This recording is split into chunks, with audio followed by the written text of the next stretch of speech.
Start your day with It's the Business. Here's Phil Dobbie. Well, today it's Brexit woes, efficacy worries, and inflation concerns. Sorry if all that sounds a bit negative for a Monday morning. On the positive side, the Superbowl has just taken place. We'll look at that. Plus, Joe Biden's attempts to push ahead with his $1.9 trillion stimulus package. That's where the inflation concerns come from. Does putting that much money into the economy cause inflation? It's a debate raging in the US at the moment. And on Brexit, well, it's only bad news, says Jon Danzig. We haven't seen the half of it. It's going to be more and more complicated as time goes by. And the question that should shine through is for what purpose and what benefit? We'll look at the morning newspapers as well. It's Monday, the 8th of February, 2021. Good morning. And now, it's The Business, making sense of it all with Phil Dobbie. And in the very latest news in the Super Bowl, it's all over now. So if you don't want to know, close your ears. Do it quickly, because I'm about to tell you. First of all, Tom Brady scored the first touchdown. He was the one in the helmet, if that helps. Actually, I didn't even know who Tom Brady was, but my wife knew because he is married to Giselle, who she's a fan of. Giselle, a Brazilian model. And because my wife's a fan, I'm allowed to be a fan now, which I am now. So Tom Brady touchdown in the first quarter, of which there are 4, by the way. Just showing that I know so much about this sport. The Tampa Bay Buccaneers won overwhelmingly. There was much banging of helmets to celebrate. Actually, a massive win for the Buccaneers. Streets ahead of the other side, whoever they were. Perhaps it's because they all had to socially distance. Maybe that's it. Halftime entertainment was the Weeknd. That's without the E. Well, it's got 2 E's still in it. Otherwise, it would be the Weeknd. They had I hadn't heard of them until I heard the song. It has a stadium filled with dancers, all socially distanced, dressed in face bandages. They're not going to be catching anything. I'd never heard of the Weeknd, but I do recognise this.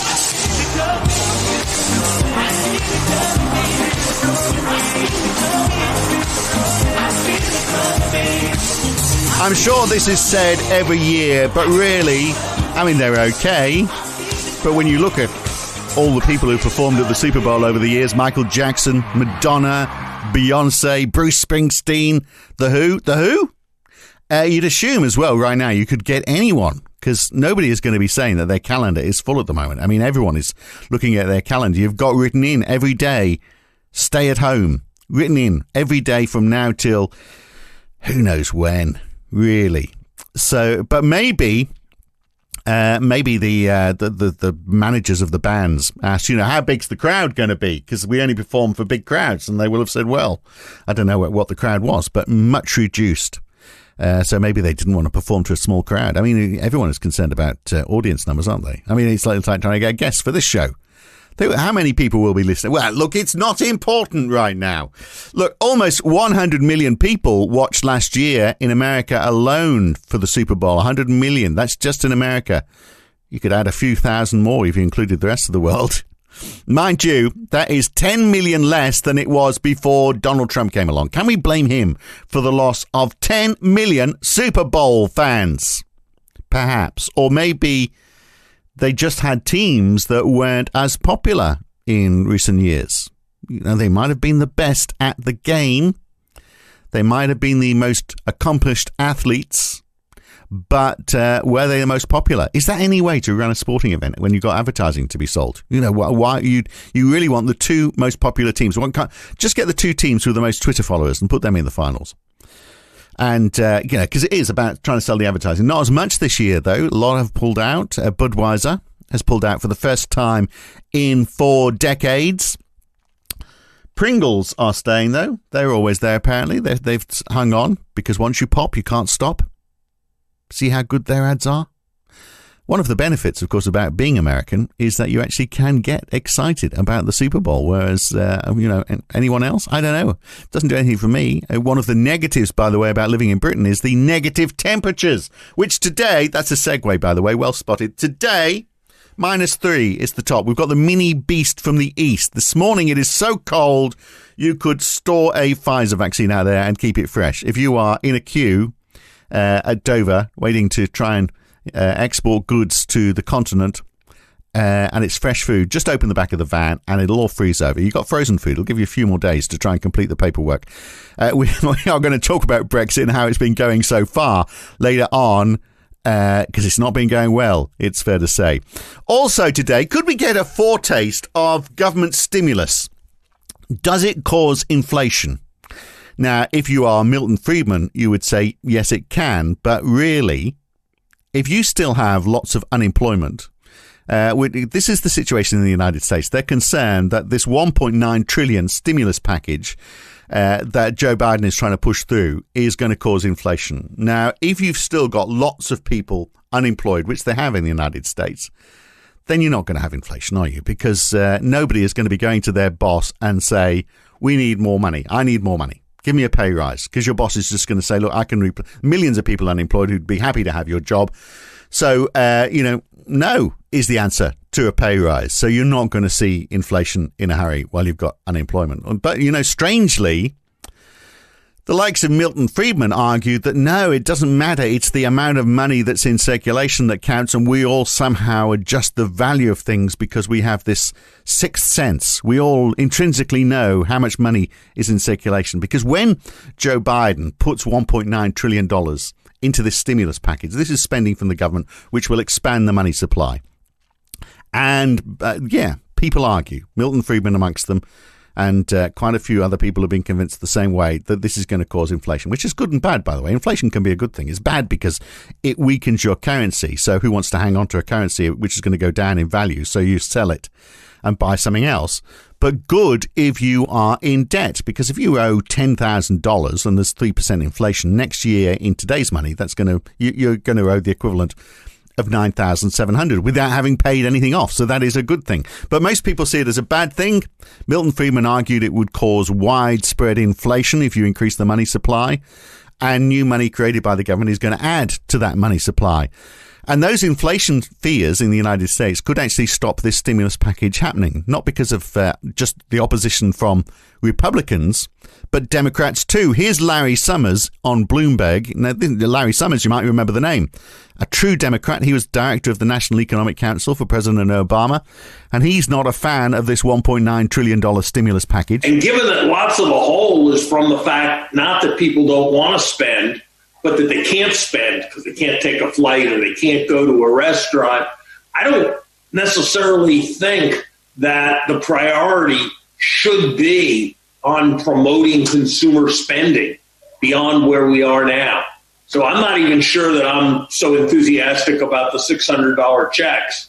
And I think taking them to $2,000 would actually be a pretty serious mistake that would risk a temporary overheat. He's talking about inflation there, of course. When he's talking about overheating the economy, he's talking about inflating prices. Look, he might have a point. The US idea is that they're going to pay $1,400 into people's bank accounts along with the $600 they've already given. That's going to go into everyone's bank account, even Warren Buffett's bank account, or even Donald Trump is going to get $1,400 from this. And that's not going to do a lot for the economy. I mean, Warren Buffett is going to invest it, and Donald Trump is going to use it to slice a minuscule amount off his campaign debt. But the idea is lots of other people will spend it. But Larry Summers has a point. What are they going to spend it on? Well, those with money might spend it on Amazon, but possibly not. We've seen in the UK and around the world that those people who manage to keep their job because they work across the internet, they are saving. So they just save this money. So isn't it best to wait until the virus is all over and see if we need it then? This is the time when Rishi Sunak, of course, will be making noises, as he has been, about doing the opposite in the UK and raising taxes to pay back the debt. We're not doing that in the UK, of course. We're not putting money directly into people's bank accounts. We have been furloughing. And you could argue that won't be inflationary because it is just public sector money covering money that the private sector would normally have paid out. So long may it continue, unless you believe it will keep alive jobs that are never going to return, in which case maybe you should just let those jobs die. And maybe dropping money into people's bank accounts, people's quantitative easing might be the way to go. We are still, of course, letting companies shut down. This is why we do need to keep on furloughing. For example, the longer the lockdown goes, the more we're going to see this. Rolls-Royce are planning on shutting down their factories this summer because there's less demand for aircraft engines. No surprise there.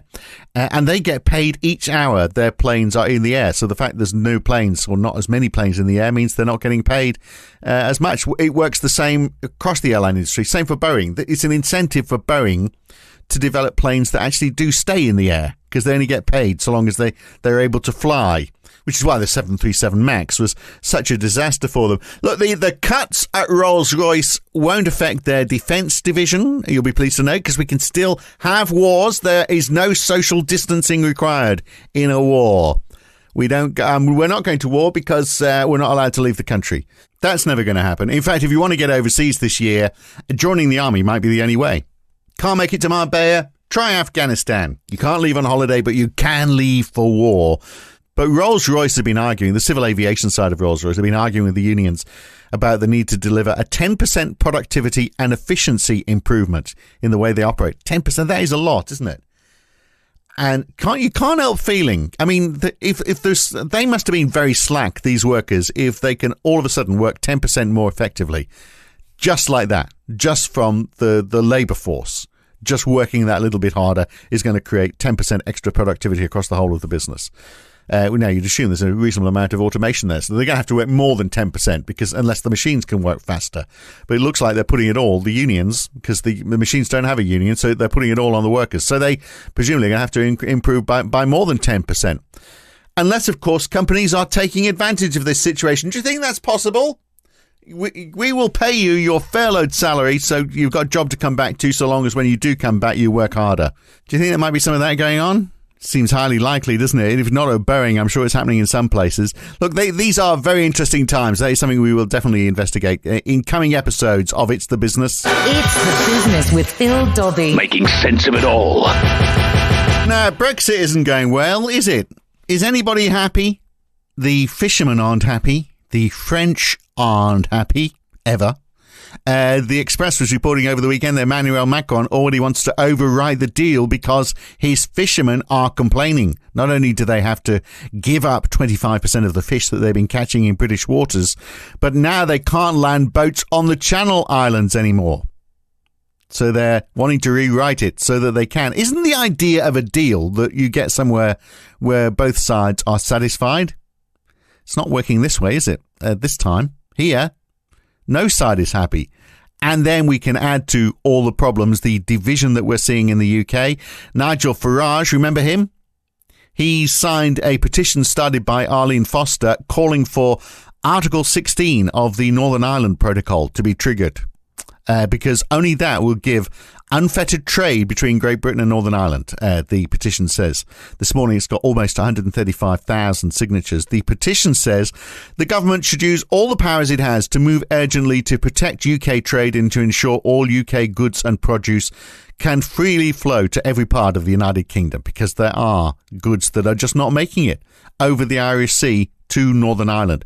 Article 16, by the way, it's in the Northern Ireland Protocol, in the withdrawal agreement. It's all about safeguards. It says, if the application of this protocol leads to serious economic, societal or environmental difficulties that are liable to persist or to diversion of trade, the Union or the United Kingdom may unilaterally take appropriate safeguard actions. Such safeguard actions shall be restricted with regard to their scope and duration to what is strictly necessary in order to remedy the situation. Well, the situation is there is no remedy. I mean, it could take a long time to remedy because nobody ever came up with an adequate plan in the first place. After 4 years, it's the one thing that has been the sticking point for Brexit.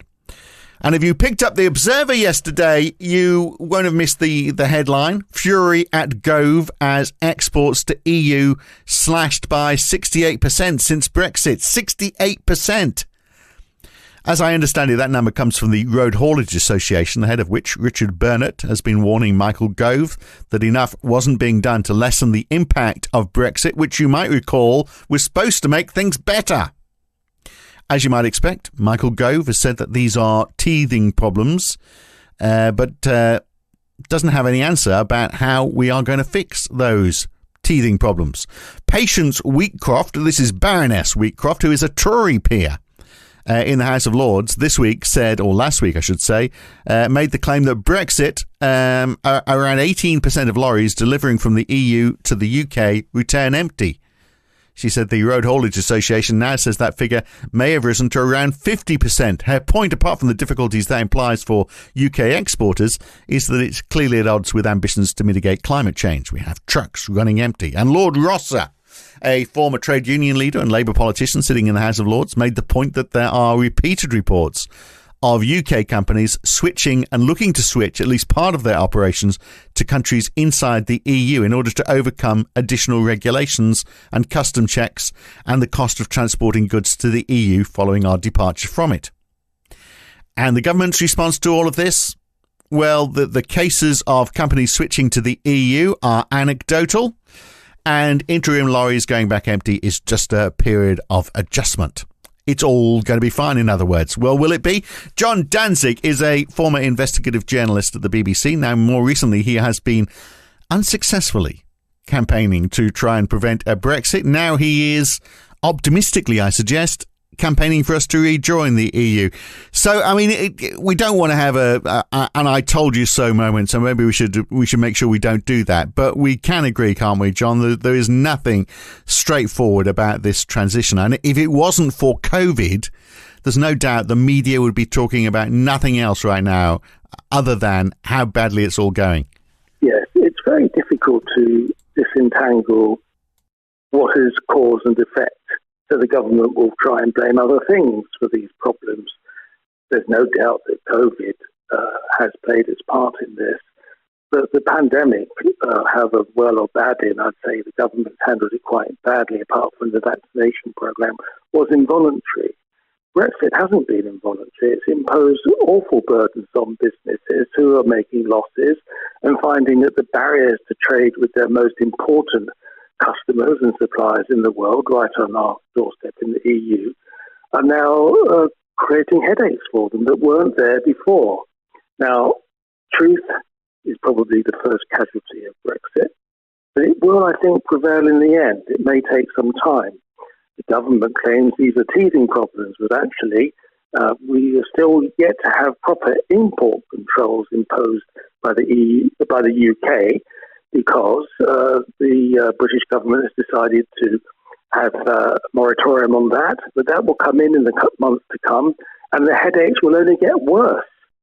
So we will see, won't we? I think Brexit will turn out to be a disaster for Britain, but it may well be that Britain has to see that and feel that before they understand it. Right, but then we're going to get into that told you so moment, aren't we? Do we really want to stick around and wait for that to happen? Isn't there stuff that we can do now that's going to mitigate the worst of these circumstances?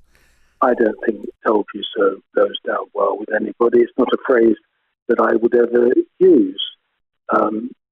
I stand up for people who voted leave. That was their right. And people who support Brexit. But I think that we will have to face the truth, and in the meantime, yes, we do have to try and make the best of things. And I suspect that probably over a period of some years, it's not going to happen quickly, we will start getting back closer to the EU, because let's face it, the EU is our biggest export market. It's our biggest import market in the world by far. And the UK government can proudly say it's signing trade deals or joining trade blocs thousands of miles away. But if we are serious about wanting to tackle climate change, that's not the way to do it. No, exactly. Deal with people or trade with people who are right on your doorstep. But Michael Gove is saying these are all teething problems. I mean, there's other people saying, well, we need more customs agents. So if we had more customs agents, people got used to the paperwork. Look, we do have a zero tariff trade agreement. So, I mean, it could work feasibly. Well, it's going to work to a level, of course, because trade with our closest countries is going to still be very important, whatever barriers are put up. But you have to ask the question, why have we put these barriers up and what are the benefits? I can't find any benefits. Well, exactly. I'm actually trying hard to remember what the benefits that were sold to us. Why did we do this? obviously, by and large, it was to reduce, and we spoke about this on the podcast last week, by and large, it was to reduce the migration numbers, wasn't it? I mean, that was what we, from that point of view, it's been enormously effective. But as we said on the podcast last week, we're going to see that, there's going to be lots of visas issued to interim workers. We're going to find that the jobs that were being done by migrant workers are the jobs that the Brits don't want to do themselves. So, but what were the other benefits? What were we told in terms of trade? We've all got so tired with this, I can't even remember now. Well, just on the migrants, that's a myth. But assuming that we do recover well from the pandemic, and we just all hope that, Britain has always had more jobs here than Britons to do them. That's why we've needed migrants, and no other reason. And they only came here for jobs. If there weren't jobs, there wouldn't be a reason to come here. There's no benefits when you arrive here. And Britain is offering visas to millions of people in Hong Kong. So it's a myth, really. They said we'd get our country back. Well, we didn't lose it in the first place. Yeah. They said that we could do trade with the rest of the world. We always could. So how big do you think the effect is going to be down the road? Because they've got the Road Haulage Association saying exports are down by 68%. Presumably that's going to pick up. But what is going to be the long term damage? How much is trade going to be affected in the long term? Well, putting up barriers to trade with Europe is going to hurt. There's no point to it. If there were loads of benefits, I don't know what they are. No one explains them. All they tell me is to shut up, stop complaining. That's not the way to persuade people. I'm listening. I say to Brexit, tell me, what are the benefits? Yeah, but they stopped selling a long time ago. They stopped selling the benefits, didn't they? The closer we got to Brexit, it became for a while, how are we going to minimise the losses, even though they might not have spelt that out exactly. But certainly the dialogue has shifted a great deal now, and it's how do we deal with the transition rather than any talk about the benefits. Well, this is how I think it will go. I think that in the years to come, we will come to terms with the fact that we've made a terrible mistake. That's difficult for a country to do, for any country to do. There will be new generations coming along. Surveys show that about 70% of young people support EU membership, and they will inherit Britain. I think that we will slowly get back to closer relations with Europe. It's not going to be for some time, because the Conservatives obviously don't support that, and Labour doesn't support that anymore. But possibly in a decade's time, I think it will be right for us to be looking at a new democratic event to reconsider Brexit. And in the meantime, we might find that slowly and surely we're making our way back. Maybe we'll have to swallow some pride and think, let's join the EU customs union, or let's get back into the single market.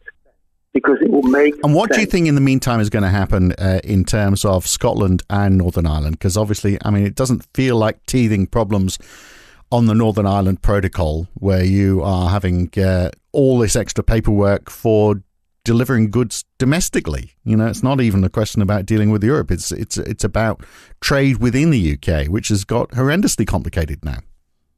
We'll just compare for a second. In the EU, to have a major change, constitutional change, you need unanimous support of all its members. Unanimous support. Even one country can say no. In the UK, 2 of our 4 members of the United Kingdom said no to Brexit. Yeah. But we've still gone ahead with it. So there's a very strong chance that we will see the breakup of our union in the United Kingdom. Yeah. That we'll end up with England and Wales, or even just England. Yeah, but will Scotland go it alone? It's going to be a very live debate, isn't it? But there was an LSE report that claimed independence would cost Scotland more than Brexit does. Interestingly, this is one report that by experts that Michael Gove believes. He actually believes these experts, even though he said in the past that experts aren't worth listening to. These experts are worth listening to. So, have they got a point? It was definitely a one-sided report because it was overseen by Sir Nicholas Ferguson, who was the former boss of the Treasury during the 2004 independence referendum. But, is there any substance to this that, Scotland just can't go it alone, so it's not going to happen? I think I can see it happening, notwithstanding what statistics are done on the economics now. Because what's interesting about Scottish nationalism is it's an inclusive nationalism. Unlike some of the English nationalism, Scotland thinks it can be more independent as a member of the European Union. are not so independent at all as a member of the United Kingdom. And let's remember, there are small countries in the European Union who have done well. Estonia, for example, was a little backwater country on the edge of the Soviet Union. It's smaller than Scotland. I mean, what does it have? It doesn't have real resources, but it's become the world's leading supplier of internet technology. That's a success story. We don't really know what could happen to Scotland as an independent country and eventually possibly a member of the EU. Could be the best thing for them ever, couldn't it? But imagine the complexity that would create. If we are having difficulty about dealing with the Northern Ireland to Ireland border, imagine if we have to deal with the Scottish-English border on top of that as well, with goods that are transiting from Scotland through England to get onto the continent of Europe. That is just going to be horrendously complicated. So final question on all of this, because it has been complicated, and yet we had a deal that was sorted out just a week before the deadline. I mean, are we just seeing the complexity coming out now? Was the deal not detailed enough? Wasn't it thought through enough? Have we been sold a pup, basically, because the complexity is what is going to make or break this thing, and it's clearly more complicated than politicians would have us believe? We haven't seen the half of it. It's going to be more and more complicated as time goes by, and the question that should shine through is, for what purpose and what benefit? And I don't know. And I mean, it's a good question. I don't know why more people aren't asking the Prime Minister that. Just go over those benefits again for us, just so we're clear. I'm not quite sure he'd have it. I mean, he really would bluster on that one, wouldn't he? I'm not sure there's any answer. Look, it's great to talk as always. I will talk to you again soon, I'm sure, John. Thanks for your time today. Thank you. And let's just have a quick look at the newspapers this morning before we go. Darcy's Rage is the front page of the Daily Star because there is a storm, a ferocious storm. It's ferocious because it's in the south of England. Therefore, it's devastating. If it was in the north, it would just be a bit chilly and you might have to wear a vest under your shirt and possibly a bit breezy. The Daily Mail has a story about 1.3 million illegal immigrants. That's how many there are, apparently. I mean, we don't know officially, but the Daily Mail has counted them, apparently. And they are saying they should be granted an amnesty so they can get the jab to ensure herd immunity, which seems like a very sensible idea. The Daily Express, a major new press campaign, it says. This is quite positive, I have to say, for the Express. Join our Green Britain revolution, it says. 2/3 of Britain want action now to save the planet. I'm not quite sure what alternate universe we are now living on for that to be the headline on the Express, but there it is today. The Independent says 1/3 of prosecutions for COVID breaches have been dropped. They've either been withdrawn or they've been beaten in court. Wrongful arrests are fanning the flames of mistrust, apparently. The cost of liability insurance for company directors soars, is the headline on the FT today. Premiums have more than doubled, it says, over concerns for corporate governance and pandemic-related claims. This is something I think I'd like to investigate on the podcast, the liabilities for companies who have got people going back to work and those people then catch something. Seems like that could be a legal minefield, I suspect. And the Times, autumn jab to ward off new strains. This is after concerns that the current vaccine won't stop those mutant strains like the one from South Africa. So we might all be jabbed by summer, but it's not going to solve the problem. So they're going to have another go in autumn. Our arms are going to be full of holes, aren't they, by the end of the year? But if we have to wait till autumn, how will businesses cope if we are still in some form of lockdown or social distancing all the way through summer? On that happy note, I think we'll leave it there for today. It's Monday, the 8th of February. I'll see you tomorrow. It's the Business with Phil Dobbie. Listen online at itsthebusiness or wherever good podcasts are found.